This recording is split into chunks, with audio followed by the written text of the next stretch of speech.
Oh, hello and welcome to What Are We Talking About with Jamie Jakes. I am him, and we are here to make you guys some money.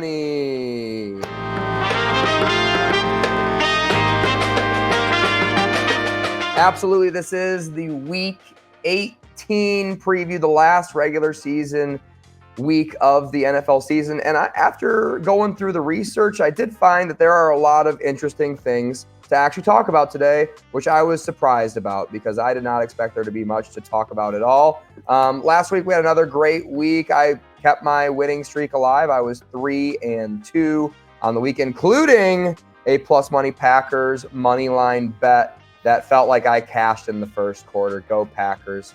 Mr. James, kicking it off to you. Thanks for joining us, buddy.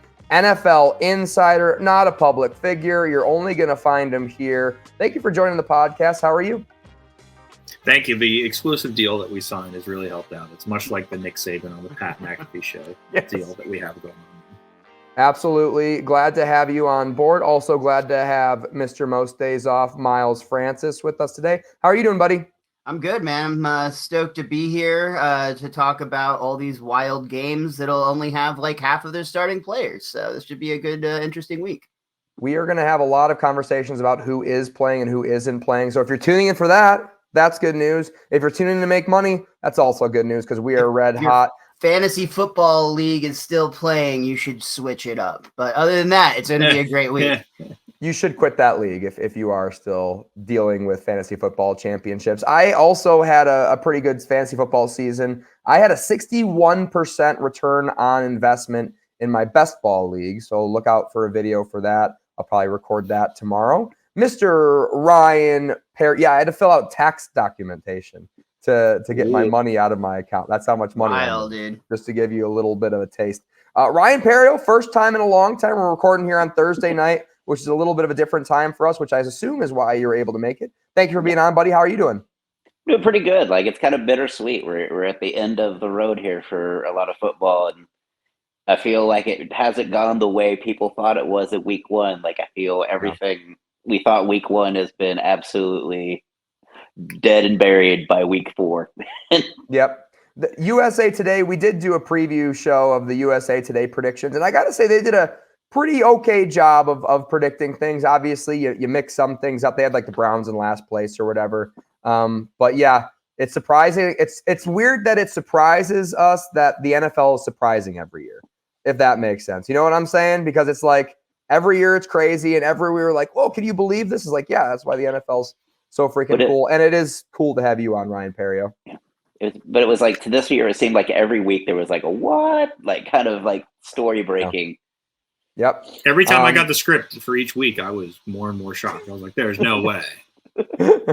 Surprising every time you read it. And it is surprising when you tell us about the script on the podcast. Can't wait to see if we have any script reveals for today. I didn't believe you when you said they were going to push the Giants down an elevator shaft, but my God, they did it. It's what a twist. What a twist. Here we are talking about twists. We are going to get into our slate of every single game, previewing every single game of week 18. Don't be disappointed, guys, because this is what we play for, right? Like we're getting to the playoffs. This is why we like the NFL. The speed picks up. We just got one more week to get through. So it's almost like this is just a little bit of a teaser for what we are about to witness. Some awesome football with exclusively awesome teams. Because the rest of them will be eliminated, or most of them will be eliminated after this week. So starting with the Steelers and the Baltimore Ravens, the same refereeing crew that called the Lions game is going to be calling this game. The Ravens are virtually benching pretty much all of their starters. I imagine OBJ will get exactly 5 receptions and sit on the bench because he will earn $250,000 in an elevator or an incentive for his contract. So good news for him. The Ravens are 3.5-point underdogs to the Steelers, obviously because the books are expecting them to bench virtually all of their players because the Ravens have clinched their 1 seed and their bye in the playoffs. They will be playing in the divisional round at home against the lowest remaining seed in a few weeks from now. If anything, I would lean the Ravens first quarter because Odell Beckham needs some points. I think they're going to push the ball down the field. They're going to get Odell his receptions. They're going to score early, and they are going to bench everybody by the second quarter, if I had to guess. The Steelers are pathetic. They're pathetic, but they do have Mike Tomlin. This is a game they're favored in, ironically, which makes me feel kind of worse about the Steelers. So I just have a lean on this one. So I will send it to Mr. James. What do you think about this game, buddy? Yeah, no pick for me here. I definitely don't want to bet the Steelers if they were favored. I've taken them a couple times as underdogs, but definitely not if they're favored. I do wish that when they bench players, they could also bench coaches. Like you bring up your backup head coach. This guy might be our interim in the future. Watch out. He's calling plays now. I think that'd be funny. But, that's actually kind of a good idea. It kind of makes sense, yeah. Why wouldn't you get some experience for your offensive coordinator as head coach managing the game? Maybe you find out he's like intelligent and can help you out calling plays and managing games, and maybe that'll. You know why they don't do it? So they don't get their offensive coordinator sniped. Is why they don't. Yeah, no, 100%. Because the one guy who goes off, it's very easy for that guy to be stolen. It seems though too, like the actual head coach who's been under a lot of stress all season long could use a spa day. So there's a lot of benefits to doing this. Don't even dress the head coach. Yeah. He's got his feet up with like the weird cream things between his toes and like cucumbers on his eyes. Man, he's like living the dream. Miles, I'll go to you. What do you think about this game that we're talking about right now, the Steelers and the Ravens, 3:00 on Saturday? No real bet recommendation, just because that line feels weirdly like right with the Baltimore Ravens not having any of their regular players. I still think they're going to be about competitive with the Steelers. So yeah, I don't think this one's worth betting on. There's going to be a lot of that, I think, this week, just because there's the whole point of getting ahead in sports betting is taking the advantages you have from the knowledge you have to, use that to your advantage. And when you have all these wild cards, it would be like playing Texas Hold'em where all number cards are wilds, essentially. Yeah, which is why we're recording this on Thursday. Of course, our usual recording date is Tuesday. I imagine we'll probably keep the Thursday night preview alive for the remainder of the playoffs. Going to Ryan Perrio, what are your thoughts on the Steelers and the Ravens? I would look for some interesting parlays. How close is TJ Watt to the sack record? Like I feel like this is the time of year where maybe you could bet on like season records getting broken because it's the last week. I wouldn't bet anything on the game, but I would look for some kind of parlay to see if TJ Watt can somehow muster, like get to that sack record, get to 20 and a half, 20 sack 21. So on that note, the sports books as a whole are like globally not offering prop bets this week for that exact reason, because they have gotten absolutely slaughtered over the past 3 years or so with bookies or sports gamblers seeing like, hey, Odell Beckham Jr. needs 5 receptions this game. You bet your ass John Harbaugh is going to throw him out there and throw him 6 screens to start the game and then bench his ass. Like, of course, we're taking Odell's over on receiving for the game. And because of that, they are just straight up not releasing a lot of tasty lines for these late season games, which is unfortunate. But you know what's not unfortunate? The Houston Texans playing the Indianapolis Colts. Both teams are virtually win and in, lose and out, which of course is very exciting. CJ Stroud is coming back from his concussion. Last week, coming back off of the injury, he threw for 75% completion percentage and 102 passer rating. Gardner Minshew, on the other hand, had himself a great game as well, averaging 9.7 yards per pass attempt with an 111 passer rating. Gardner Minshew putting a hell of a season together, and good for him. He's about to get himself paid because him and Michael Pittman Jr. for the Colts are set to be free agents after this season. I would like to lean towards the Texans because I feel like they're a slightly better team, but no one wants to play in the loud house right now. You know, Pat McAfee's going to be there. He's probably going to get the crowd going early on. So for that reason, I can't bet a side of this one. James, what are your thoughts on this game, the Houston Texans and the Indianapolis Colts at Indianapolis? We got one of these. We got a coin flip, in my opinion. I was able to grab plus 110 earlier this morning. I think this is just, I just don't know. I mean, I love the Texans. I love what they're doing, but I honestly could see either team winning this game. And you know me, if I see a coin flip and I see something that's over plus 100, I'm going to take it. James, known for big math guy on the show, probably biggest math guy on the show, known for nickeling and diming the bookies. We love to see it. He's been doing it all season. And hey, yeah, you're right. When you have a 50-50 bet, if you get plus money, you only need to get that bet right 50% of the time to be profitable, right? So that's the theory behind it. And it's a professional gambling mindset. So kudos to you, Mr. James. Ryan Perrio, what are your thoughts on the game? I believe the Texans will win this game, but I think it's going to be under. I'm looking at that under, that over score. Both of these teams have really underrated defenses.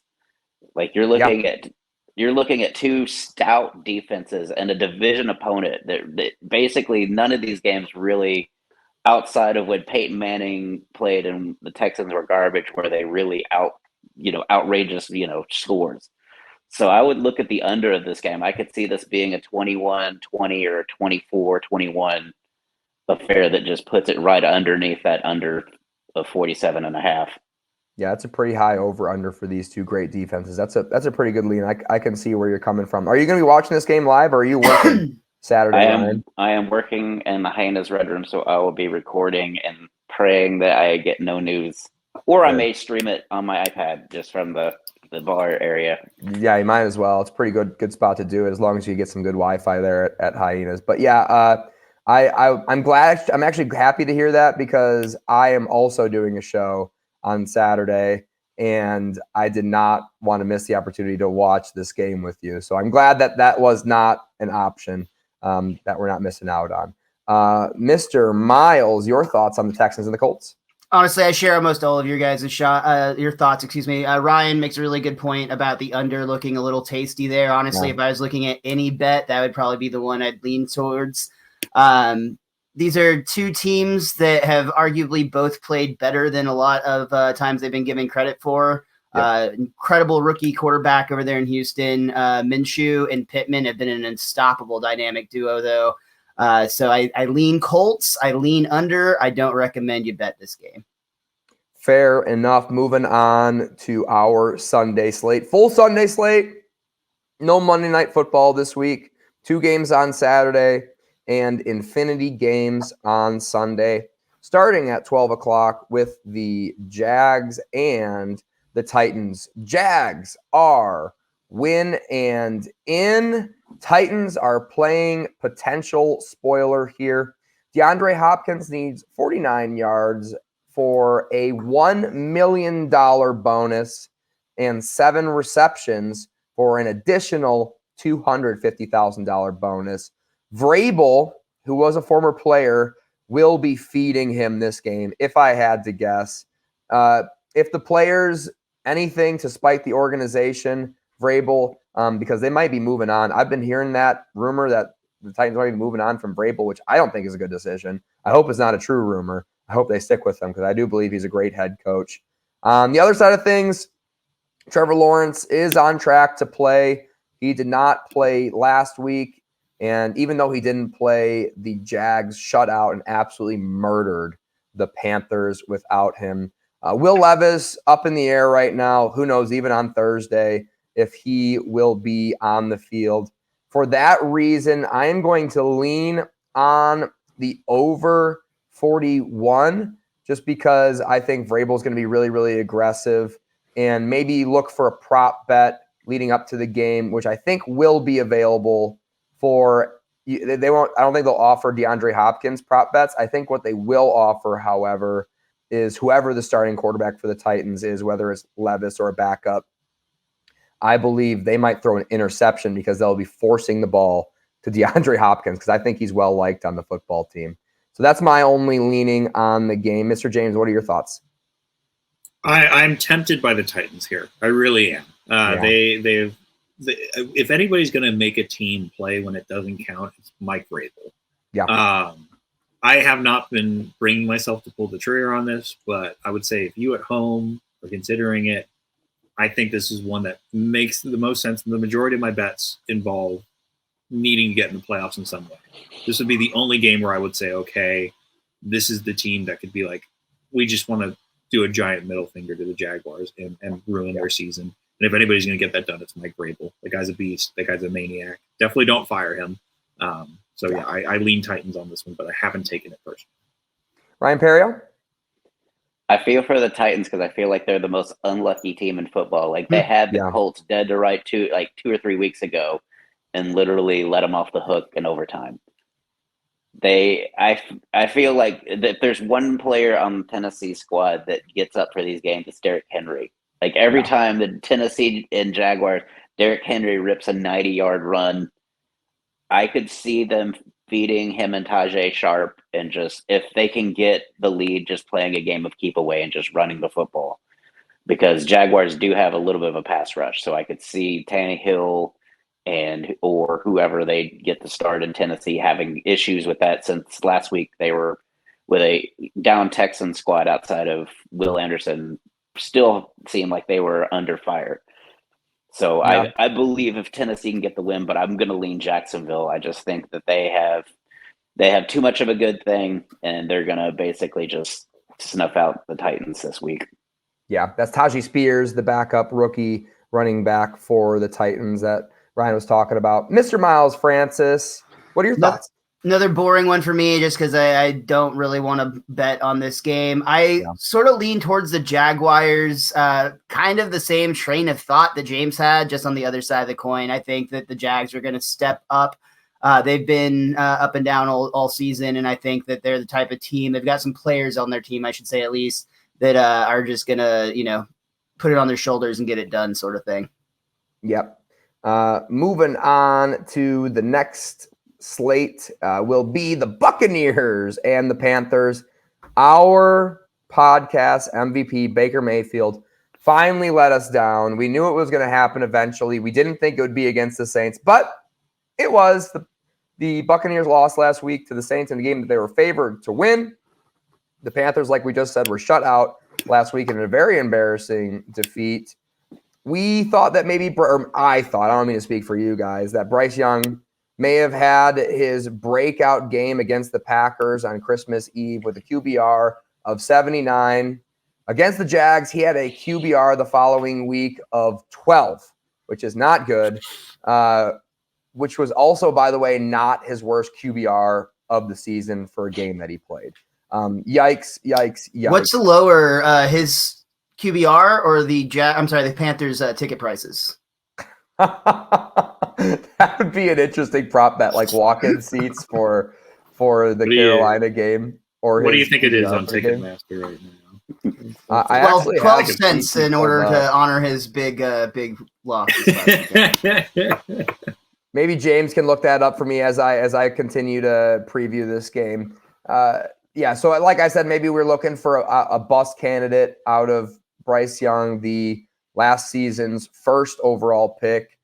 But on the other side of things, we just saw Baker Mayfield, who is on the other side of this football for this game, completely fail on the Carolina Panthers last season with DJ Moore still on the team. So maybe it's not all Bryce Young's fault. I don't think his story is quite over yet. He wasn't first overall draft pick after all. David Tepper, by the way, the owner of the Carolina Panthers, was just fined $300,000 for throwing water on a fan with ice in it last season during the game from his suite. You, however, cannot. We've been always saying this whole season, if you give me Baker Mayfield and a couple of points, or if you give me Baker Mayfield and some plus money, I'm going to put a couple bucks on Baker Mayfield. Baker Mayfield is a 4.5-point favorite on the road, and for that reason, sorry, Baker, I can't trust you. I trust them to win in this game. The Bucs are basically winning in, losing out for this one. But I don't know. It's just, I think it's going to be close. I see Baker winning by maybe 3.5 points, not 4.5 in this one. So I got to lay off of it. So if anything, I guess I would lean the Panthers plus 4.5, not the Panthers money line. James, what are your thoughts on this one? $17 is the lowest ticket price for this game. $17. I wish I lived in Charlotte. That would be, I would go to all the Panthers games. Yeah, we talked a lot about incentives for players with their contracts. If there is an owner who would tell them to not go to somebody to make sure that they didn't hit a bonus, it would be David Tepper. It would and be. For that reason, I totally think the Panthers are phoning in this game. I don't think they're going to give a shit. Quite frankly, if I was Bryce Young, I would refuse to go out on the field with the offensive line that's been given to me to make sure that I don't die.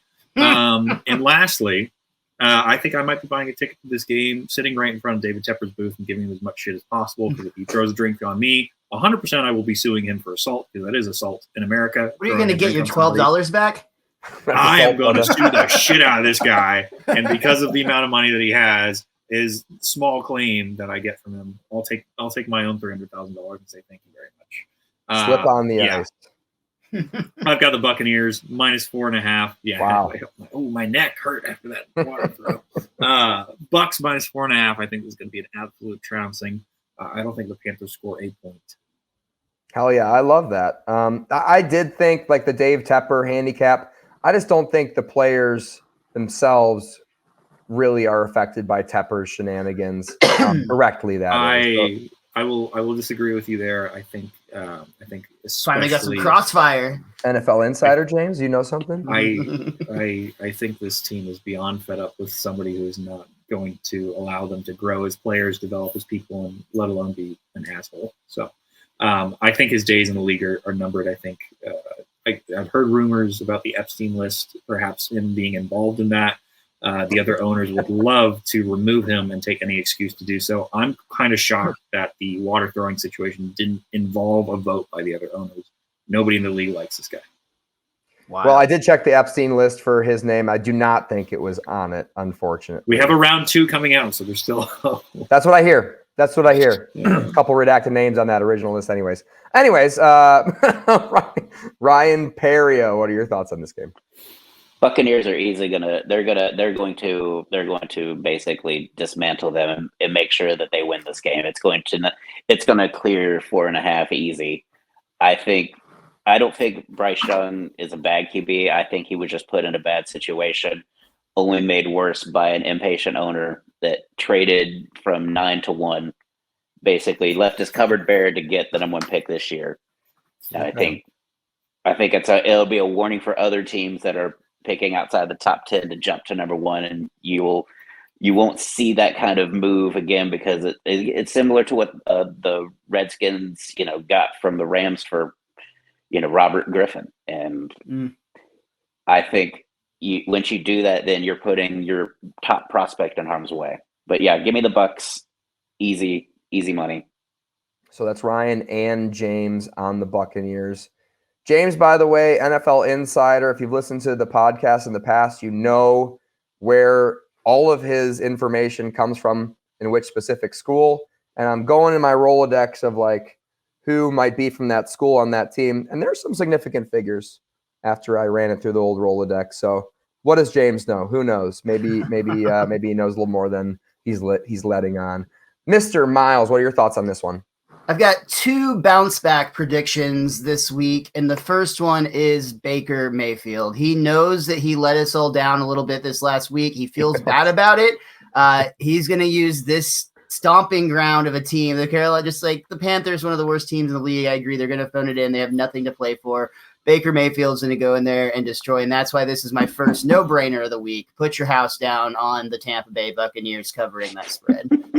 Tampa Bay -4. I'm on an island, not betting this one. I'm taking my wins. I'm cashing them in the bank on Baker Mayfield this season. Fine, we'll save your spot on the Baker bandwagon when you decide to come groveling back. They have an emergency podcast on Saturday night. I'm like, what was I thinking? How many apologies are you going to have to issue this year, Jamie? Yeah, he's already our podcast MVP, and you're right. He does know that he personally let us down, because we have already awarded him that honor, that high honor. What are we talking about?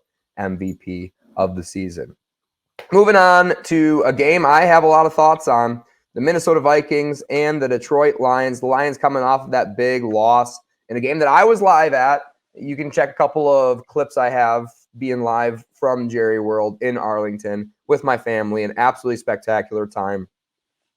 In the game, the penalty was called, right? So review. The penalty was called in the game last week at Cowboys with the Lions. What did MCDC do? He did not go for the extra point, tie the game. He decided to go for it on the 7-yard line for their 2-point conversion to win the game potentially. And then again, jumped offside, from the 3.5-yard line. Dan decided to go for it again. Okay.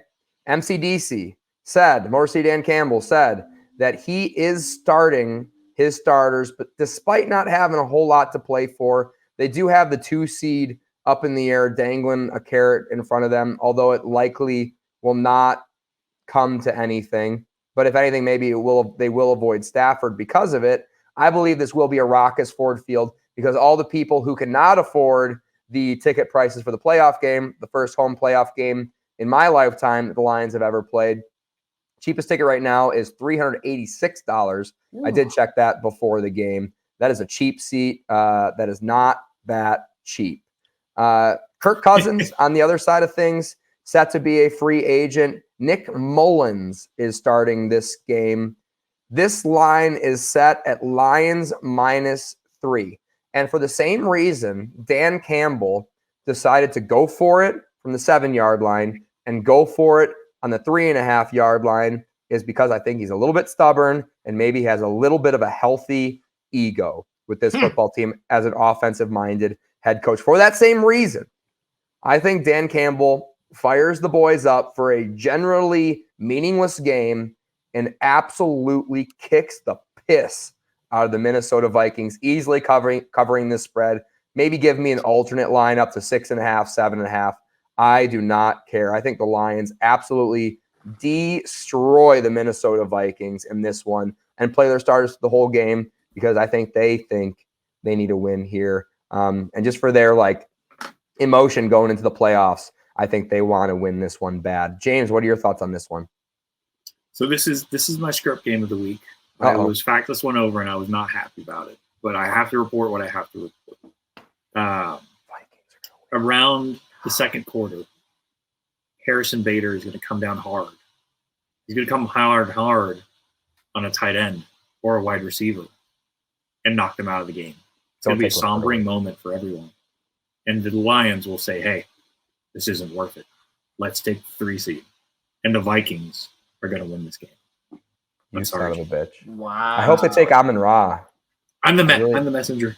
No, it's fine. One of the 18 Reynolds could also get injured. Josh Reynolds, a rookie, or not a rookie, free agent after this season. Josh Reynolds, by the way. So, I mean, as a Lions fan, I guess take him. But, man, that's really, really tough news, having a big injury going into the playoffs for the Lions. If it's Laporta, James, I mean, I know don't kill the messenger, but I will be irrationally angry at you. Okay. Ryan Perrio, what are your thoughts on this one, buddy? I don't think he watched Dan Campbell last week. I don't think. I think you could have a player carded off, and Dan Campbell will just be status quo. The post game interview, he literally made no bones about it. He basically made the reporters say it. They say he was criticizing, not just ask the leading question. Do you regret it? Do you think it was a mistake? Made the reporters say that. Yeah. That takes guts to go in there and not coach Pickett and try to say, our analytics or anything like that. He made no bones about it. Yeah, that was my choice. I wanted to win the game, and I just think he's not going like Jamie said, he's not going to relent. This guy makes decisions in an emotional vacuum, and that's why his players love him, because he absolutely is a warrior just like them. He would be out there on the field with them if he could. He could be vacuum. Yeah. Tell me that's that way. He literally was again, just over and over. as like it takes guts, because it's like you can't criticize too much, because like I said, if he does come out and win it, they're gonna think he's a genius. Yeah, I tend to agree with you, Ryan. But we are going up against the script, and I hate being up against the script. But I'm sticking with my bet. I'm taking the Lions as well. Mr. Bose's off. Miles, what do you think on this one, buddy? I also hate going against the script, but I'm going to say there's going to be a rewrite after Dan Campbell's actions last week, because like it would be just like the end of the game last week. The first player goes down, he's going to be like, fuck it, we're going for it anyway. Second player goes down, he's like, yeah, fuck it, we're still going for it. You lose like all your starters, he's still going to be like, punch it down their fucking throat. I don't care. Like what you guys just said reminded me of that scene in the Karate Kid 3 where they make Daniel LaRusso punch a fucking board until he bleeds. And it's just like, again. That's Dan Campbell's mentality, maybe with like a little bit less evil than Cobra Kai. But I mentioned having 2 bounce back games. This is the second one. The Detroit Lions are pissed, rightfully so, after the atrocity that happened in Dallas this last week. They're going to go back. They're going to put a waffle stomping on the Minnesota Vikings. Second no-brainer. Take out a high-interest mortgage or high-interest loan. Put all of that on the Detroit Lions covering this money line. Sorry, NFL script. I refuse you. So that is a I'm not happy about reporting it. I'm not happy about it. That is a bet against the NFL script and a Karate Kid 3 reference. I get as many as I get actually one of those into every episode. You just don't usually catch them. Just way over my head, the Karate 3 reference, the Karate Kid 3 references. Wax on. Daniel Russo. Moving on to the Cleveland Browns and the Bengals. The battle for Ohio. One team cares about this game, allegedly, and one team does not care about this game. The Browns virtually have nothing to play for, so they're going to rest everybody. Joe Flacco included. He was very, very sleepy, playing past his bedtime on Thursday night last week, I believe. Seems like an eternity ago. The Browns, like I said, basically have nothing to play for. They have a lot of injuries on their team. On the other hand, the Bengals also have nothing to play for, eliminated from the playoffs. However, allegedly, they are fired up to play this game against the Browns, who they perceive as rivals at the moment. For that reason, the Bengals are 7-point favorites. There are guys allegedly who need offseason surgery who are playing this game. They're going to play through that injury and they're going to finish their season because they're excited to beat the Browns, I guess.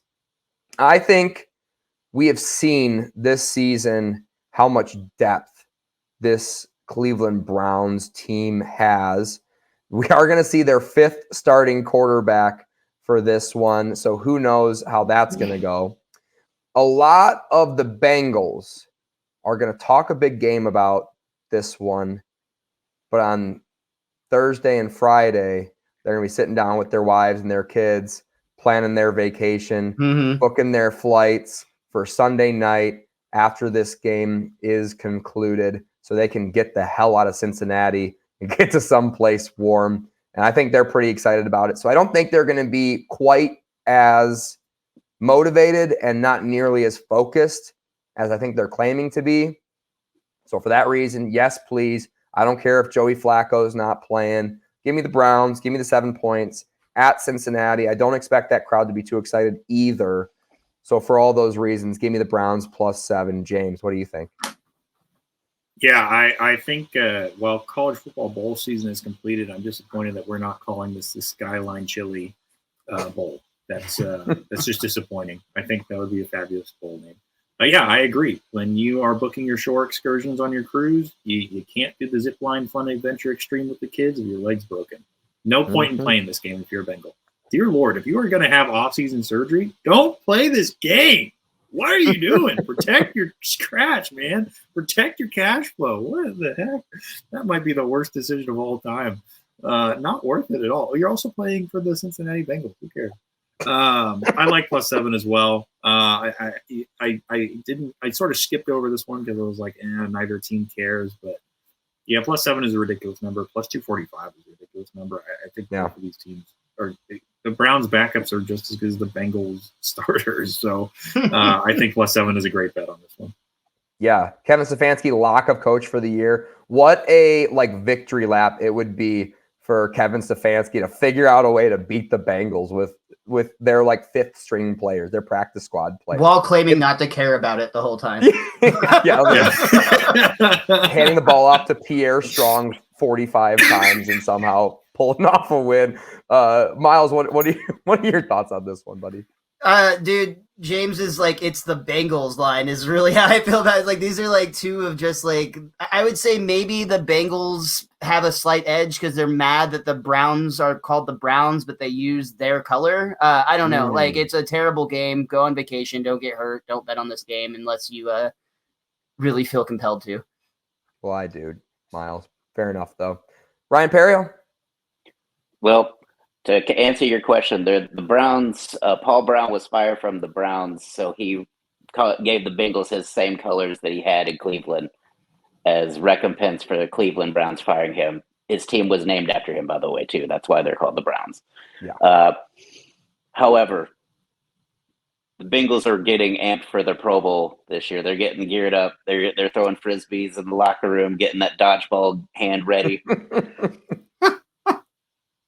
There is going to be this is going to be basically a forget about it game.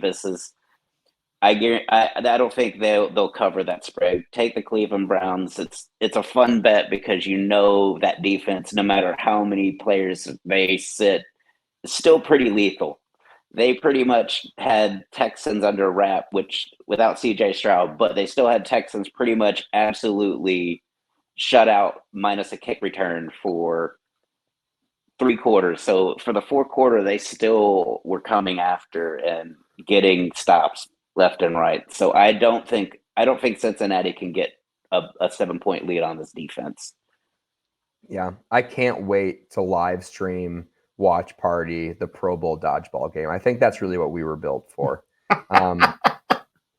As a podcast. Moving on, subscribe and like. The only way that event will be worth watching would be with us on the live stream. Oh, well, how dare you? The Pro Bowl is awesome. They had bigger hits in last year's Pro Bowl that was flag football than they had in the past like 6 years in the padded Pro Bowl combined. They use the same obstacle course that you can rent for your child's birthday party. That obstacle course is obnoxious. It needs to go. If both Diggs brothers are in the Pro Bowl, it's must-see TV because they absolutely go 110%. You would think that those guys are not in the NFL the way they were going after each other in that dodgeball game.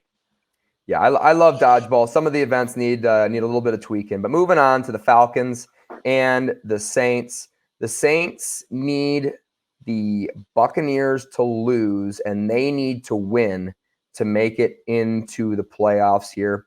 The Falcons are actually not eliminated. They need a win, and they need the Saints and the Bucs to lose. The Saints are 3-point favorites. I am going to lean the Falcons money line just because Artie Smith seems to figure out a way to do it 50% of the time. And the Saints don't deserve to be heavy favorites, even if they are at home, or not heavy favorites whatsoever at home of over 3 points to an average football team, which the Falcons could come out and be for this one. Who knows? So for that reason, I'm going to take a lean towards the money line at 140, but no real investment in this one for me, just because I don't know where the locker room's at. James, what do you think on this one? What time is that Buccaneers game? The Noon? Buccaneers game. Same time as this game? If it's the same time as this game, I'm taking the Saints. Simply because they're not going to have any reports coming in saying, hey, you can't win this one. Hey, there's no way we get in. Both of these teams are going to be playing hard. But in the immortal words of my favorite Creole, who said they going to beat them Saints? Was that Bobby Boucher? No, Bobby Boucher. My mama shit. I really like the Saints in this one. I think that they are more motivated. They are simply in a better position to win, in my opinion. I don't like what I've seen from the Falcons. The Saints have looked good recently. Wouldn't say great, but I would say good. Yeah. And I think they can legitimately run away with this one if they show up to play, and I think they will show up to play because these games get played at the same time. The only thing that they have to focus on is winning. They know what they need to do. We're not going to get any reports on what's going on with the Buccaneers game. Hopefully not. Maybe somebody's streaming on the sidelines, but hopefully not. I really think that the Saints minus 3 is a good pick here. Okay. Ryan Perrio? I'm going to lay off of this because nothing in the NFC South is certain. They are just too volatile of a division. They're so, I wouldn't say they're all okay teams, except for the Panthers. That just they could have one good game left in them. It's like nobody seems to have any consistency in that division whatsoever, except for the Panthers at losing. So I'm going to lay off of this game.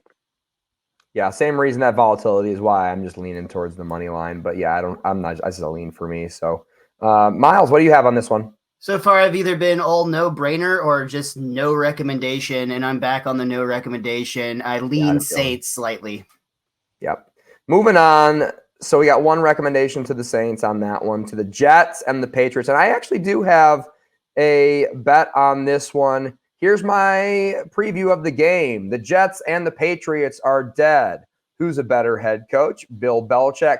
Give me the Patriots minus 2.5. Lock of the week. Give it to me. James, what do you think? Kind of like the under in this one. It's going to be a snooze fest. I'm going to wake up Sunday morning. I'm going to look at the NFL TV map and pray to all the gods that this game is not on the Dow. So that's all I got to say about this one. I don't think so. So that's a non-recommendation for James. Ryan Perrio? Take the Patriots, because leave it to Bill Belichick to give one final FU to the fans and maybe get them out of consideration for the top pick in the draft, so that they have to either pick second or third. Just similar to what Lovie Smith with the Texans last year, is that you had the draft position all sewn up. All you had to do was lose the game. Well, we're going to go out there and win. Yeah. I think Bill Belichick is highly motivated, because I think the only reason he's not retired yet is because he does want the all-time win record as a head coach. Miles, what do you think on this one? I'm with you guys on Bill Belichick being the X factor in this game. There's a lot of reasons why I think he's going to pull out a win. One of them being that the Jets are still just a really terrible football organization. Bad. And as bad as the Patriots have been, they've at least shown some signs of life that I don't think the Jets have, other than ceremonially putting Aaron Rodgers on your roster. But that's all for that one. Yep. And Zappy, he's been zip-zapping the ball across the field. So just saying, they could look okay against the Jets. Moving on to the Bears and the Packers. Both teams are highly motivated at the moment. The Packers are potentially starting to see some deja vu from last season when the red-hot Detroit Lions came into Lambeau to play spoiler. Lions were mathematically eliminated by that moment, not in the not pre-Sunday, but they're eliminated at 3:00. And the Lions, for no reason, came in and handled Aaron Rodgers and the Packers. I think Packers fans are kind of seeing this potentially happen to them again. And it's a very similar scenario, right? Because the Bears are actually red hot. They are 4-1. They're on a 4-1 win streak, including a win over the Lions, and their only loss being to the Browns, where they were a dropped Hail Mary away from winning the damn thing. The Packers are win and in. Lose, they still have a teeny tiny chance of squeaking their way into the playoffs. Give me Bears +3, half on that. Give me Bears money line playing spoiler in Lambeau as the money train rolls through the station. James, what do you think? Well, unfortunately, Justin Fields has been running his mouth in the media, saying that the only thing that you have to do in Green Bay is drink and cheer for the Packers. So he's apparently not worried about the stadium environment. Is stating facts talking trash? I'm confused what he did that was so offensive to Yeah, I was you. going to say. What else did you – you have a Favre jersey on. What else do you do in Green Bay? Did you forget to mention cheese? Is that why you're upset? For legal reasons, I can't mention the other things that Brett Favre can or can't do. I know he can send a picture message. I'm a big volleyball fan. I'll put it that way. I think he's running his mouth too much. I think that is bulletin board material to the nth degree. I think the Packers are going to come out pissed. I think they're going to beat the shit out of them. Last time I checked, Mike Ditka still isn't in running through that locker room and running out that door and running onto the field. I've got the Packers big time. I think they're going to be pissed off. They're going to try and beat the shit out of the Bears, and I like -3 in this situation for them. I think the ghost of Ditka will be there. Ryan Perry, what do you think? Give me the Bears. I think Justin Fields is playing for a contract, whether it be with Chicago or another team.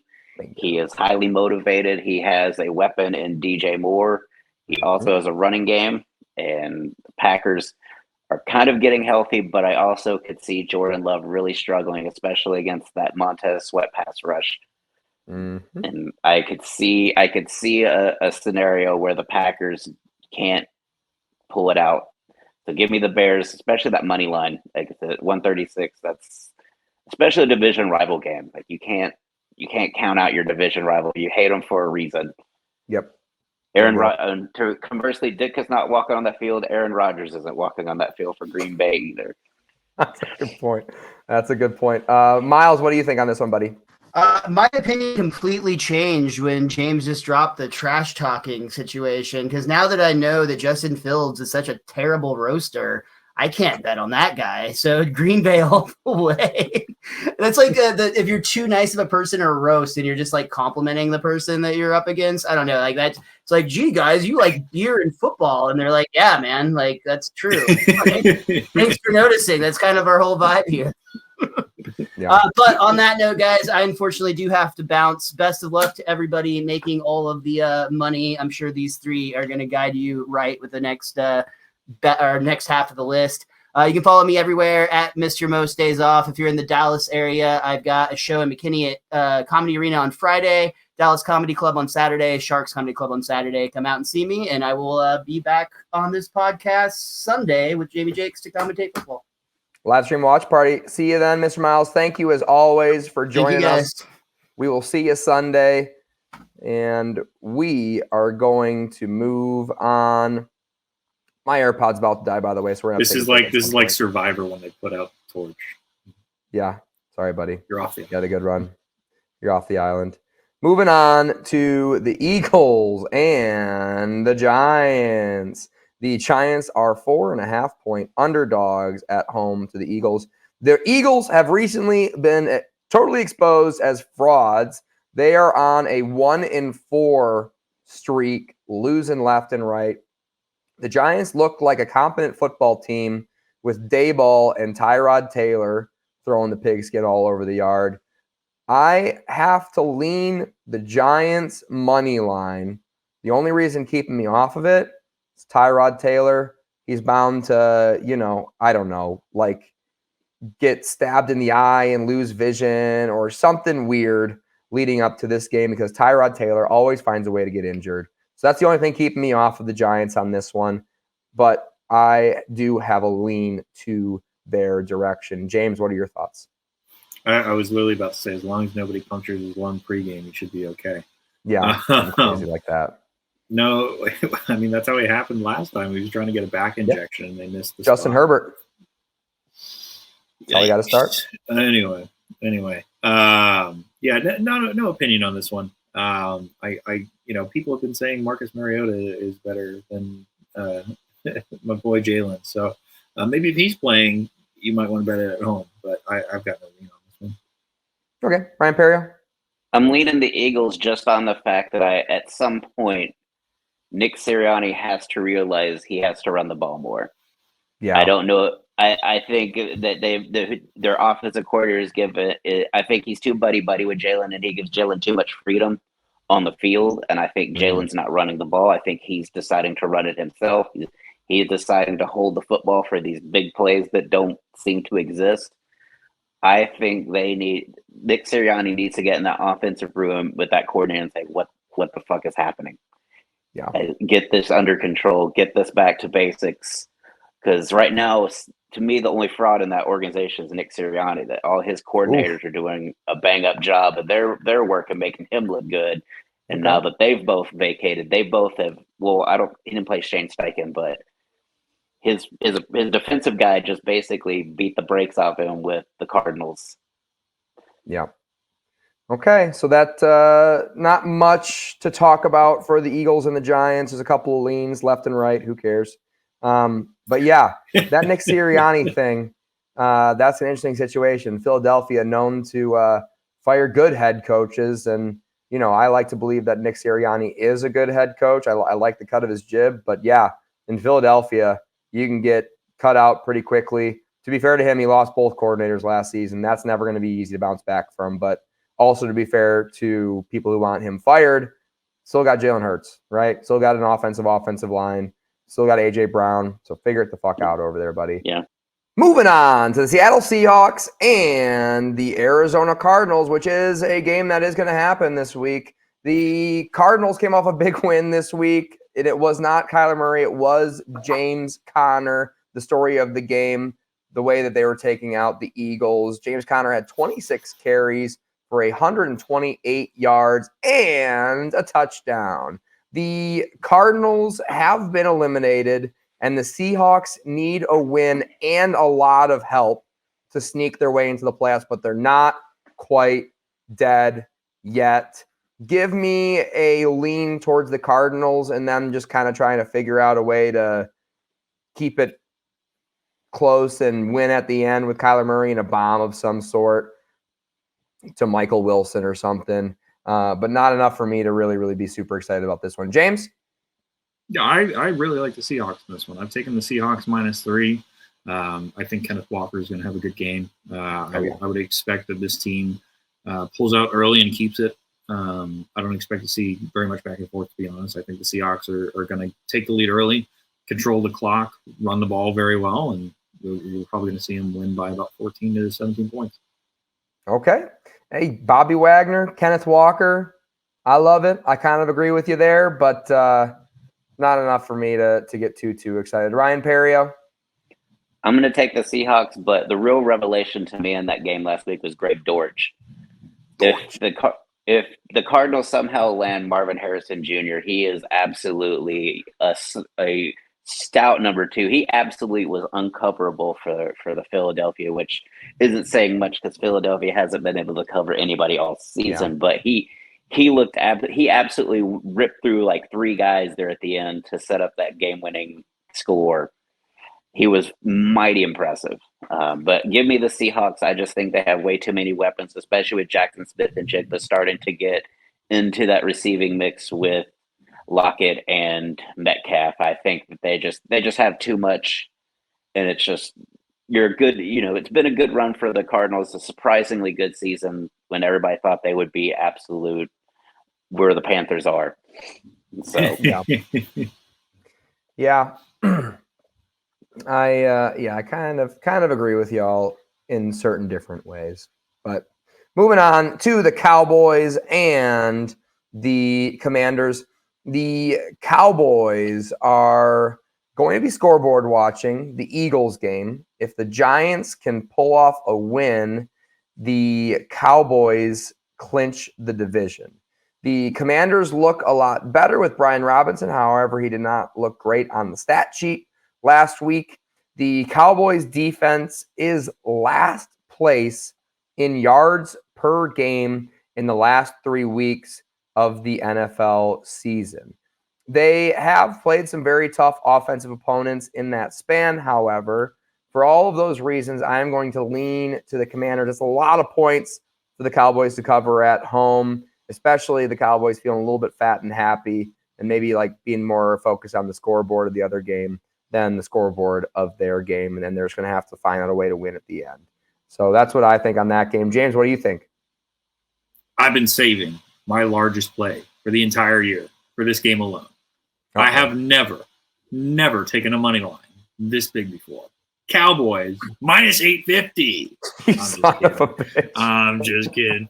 Oh man, Jamie got excited for a second. No, I've got jack shit on this game, man. I don't want to touch this game. I don't even want to go near FedEx Field. This is definitely going to be on my TV map.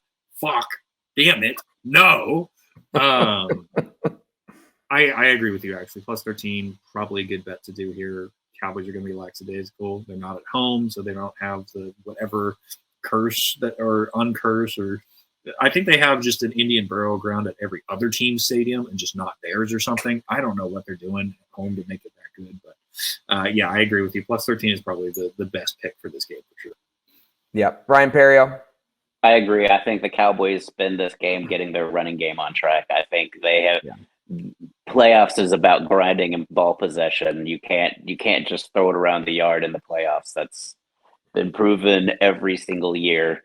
And so I look for them to try to get Pollard on track. And like you said, that 13-point spread, I think that's the way to go, is that they're not going to get that 13-point differential because they're going to get back to basics and try to figure out what this running game needs so that they can sustain possessions in the playoffs. Yeah, that's a good thought. So that sounds like maybe a lean towards the under as well in that one. Yeah, I like where your head's at there, Ryan. Cowboys just getting the running game going, because why wouldn't they? Moving on to the Rams and the 49ers. This game, man, looked great on paper just a few weeks ago. Looked really, really exciting.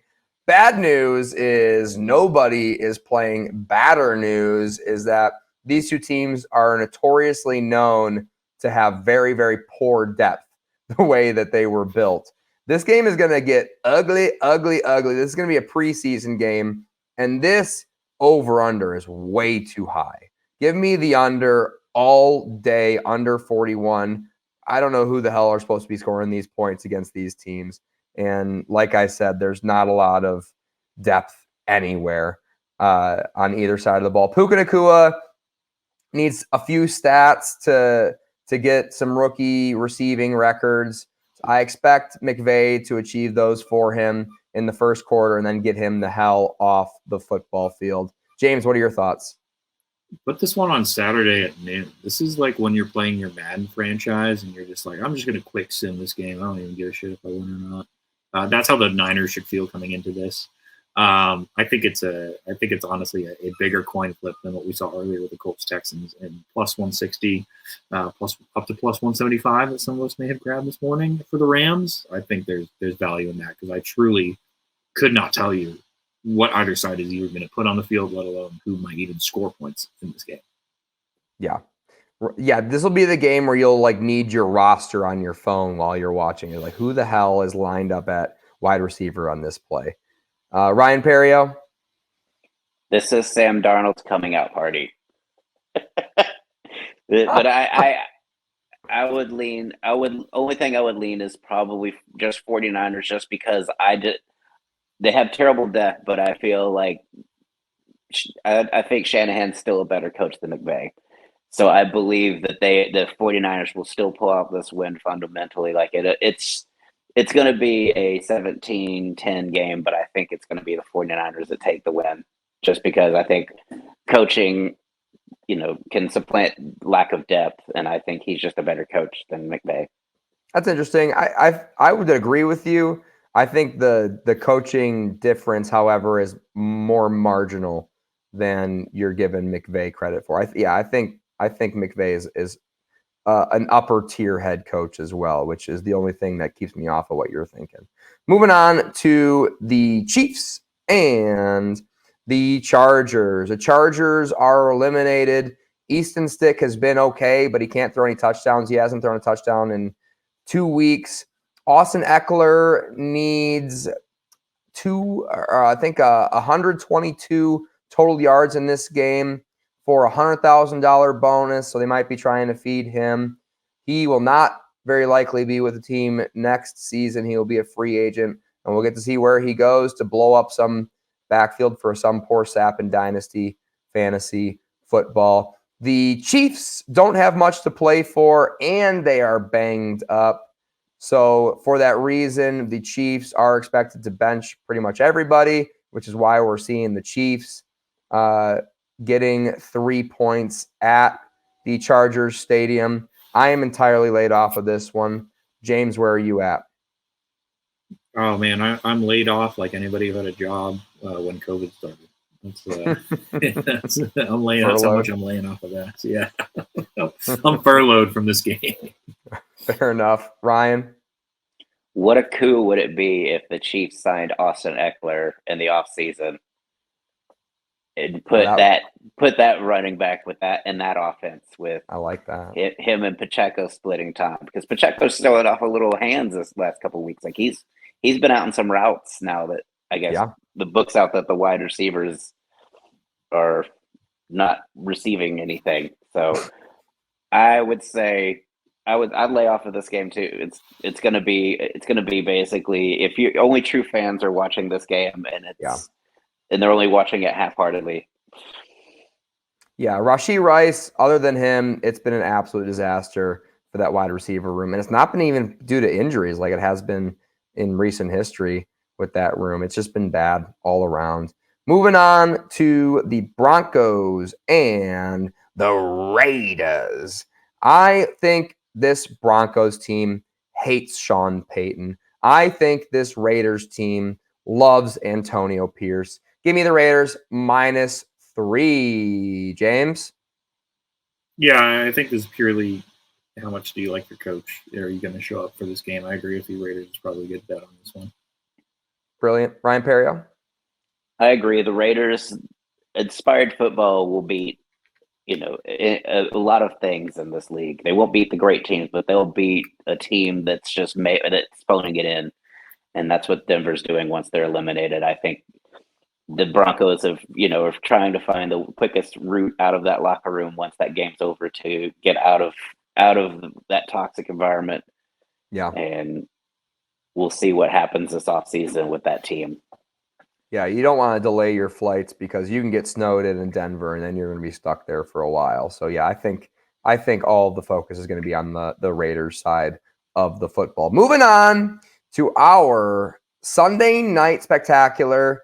This is a mansion fire game. Tyreek Hill's mansion caught on fire. I guess his kid got a little bit tricky with a lighter and lit his house on fire. So that's cool. No one was hurt.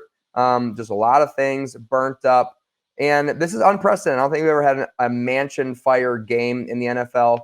Tua has proven to the NFL that jiu-jitsu training is the key to success if you are a starting quarterback in the NFL. He got that training in the offseason. He learned how to fall. He stayed healthy, just like one of us predicted on our bold prediction segments earlier this season. He is on the injury report, but I fully expect him to play this one.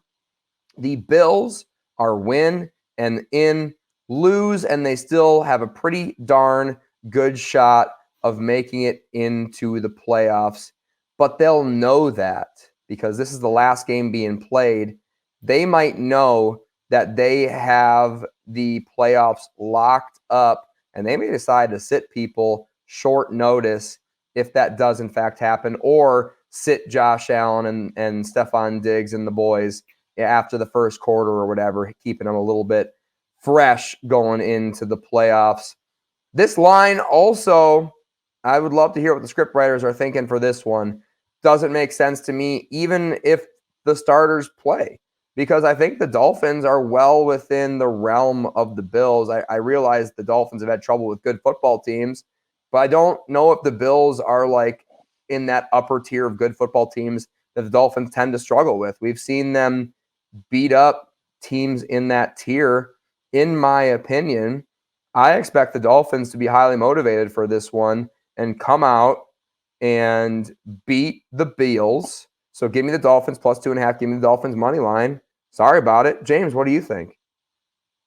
Yeah, I went to Miami last week, was there, took a lot of money from that Hard Rock Casino.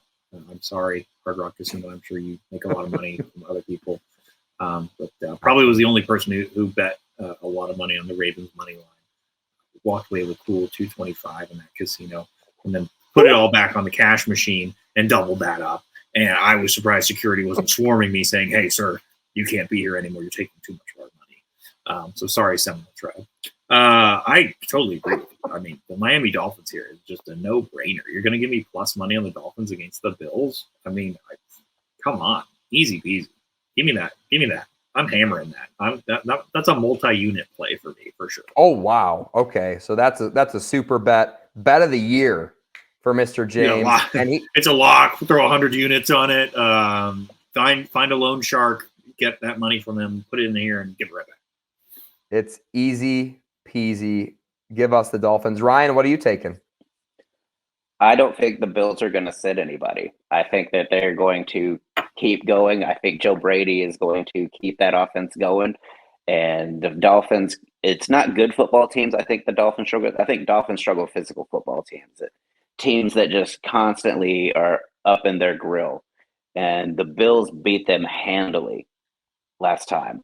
Mm-hmm. And that, and they had all their weapons. I don't see the Dolphins winning this with that against that level of physicality. They just don't seem to match up with that. They tend to just kind of lay down. They gave up big leads to both Buffalo and Baltimore. It just seems like for some reason they maybe learning how to fall down teaches you lay down when you get hurt. Like it just feels like that self-defense class where like the guy giving the example just kind of lays down when any kind of force is put on the wrist.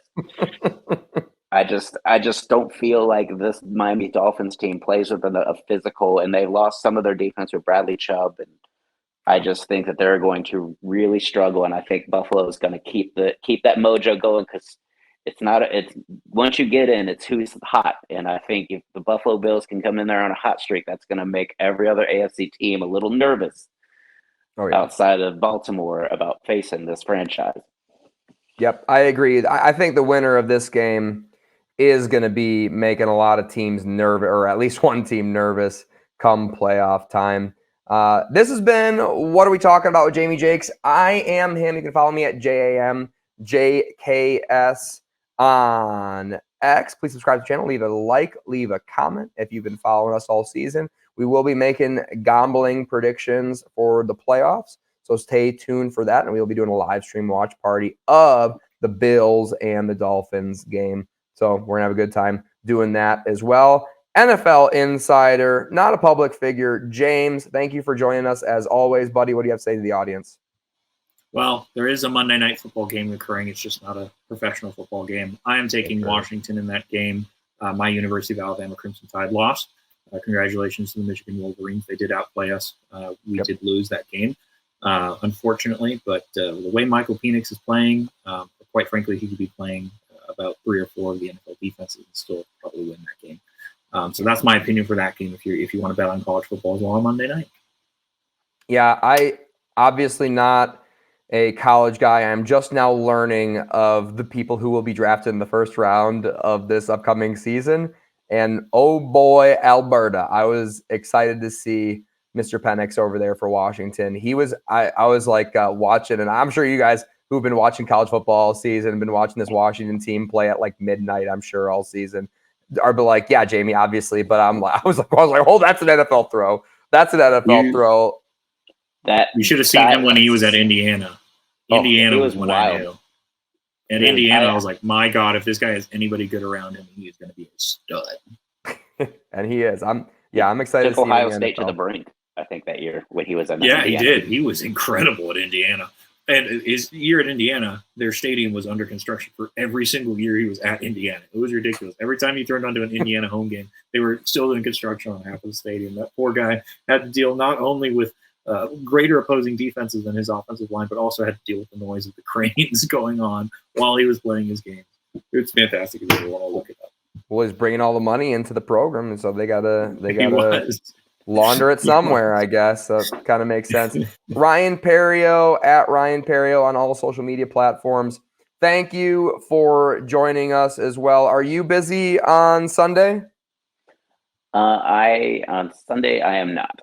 Okay. So sounds like there's a pretty good chance that Ryan Perrio will be joining us for the live stream watch party on Sunday night, Dolphins versus the Bills. And hopefully you are right that the game is close and the Bills play their starters at least most of the game, or it could get a little bit funny. Thank you for joining us as always. What do you have to tell the audience? I will make a bold prediction that Michael Penix will be the number 2 quarterback taken in the draft. He'll usurp Drake May with some of those throws. He might be the first quarterback taken if he has like a strong combine and private workout, because I think so, that throw at the end of the game where he literally put it in Rome Odunze's, that was the throw that Bryce Young made last year in that his bowl game that made him, the I guess unanimous number 1 pick. I could see him doing that because you don't see a lot of good Caleb Williams tape this year. I think it's one of those things where you waited a year too late and some of your warts kind of got exposed. Yeah. So I could look for Penix to be the number one quarterback taken, or at least no less than number 2. That's my bold prediction. I will be at the Addison Improv Tuesday night. Come out and see that. Tickets are still available at improvtx.com. I'll also be at the Hyenas Red Room on Friday night, or Saturday rather, watching the game and performing on the Red Room show with Devin Clark, BJ Kramer, and a host of other great comics. It's going to be a good show. Both good shows in some great venues. Thank you, Mr. Ryan, for being on as always. This has been What Are We Talking About with Jamie Jakes. Thank you, and good night.